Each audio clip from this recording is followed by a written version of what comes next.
Malahat to. Ano? Sipol ba? Ang itadan to. Iktad ka dyan sa mga bakal-bakal. Ayun, umahaba yung ano niya. Ang taba ba? Ayos na. Oh. Hindi na pala nakakapalag oh. Ay, hawak na ulo eh. Malaki to ba? Ah, laki! Nasa morong. Nasa morong. Laki, kung nadyan yan eh, dinadyan na yung nakanganga. Siya naghahantay nga niyan eh. Siya nagpakuha niyan eh. Baka lang mo iinit ang bili. Ano?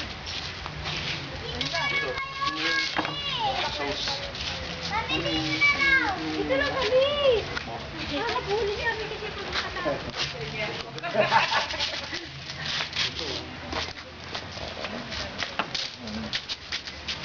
Kawawa naman si Pard.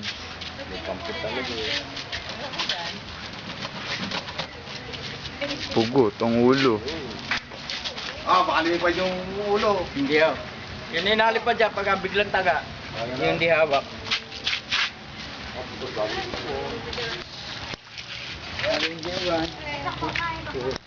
Uy, nandun! Ano, ba't lalaban pa yung ulo na yan?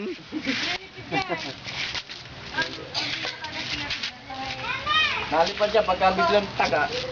Ay, kibaretan ko dyan. Maraming dugo, laki. Matalang nung pinatay niya na, wala na. Hindi, meron din.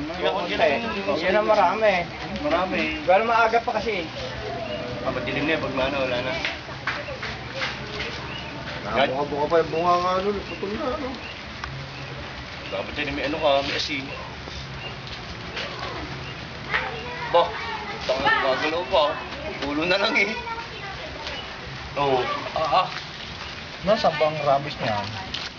Sa ngipin. Sa batok lang yan. Oh, ayan na, oh, napalag pa. Oh? Walang yan. Pero kung patibay niya kakasera to, putol lahat lahat eh.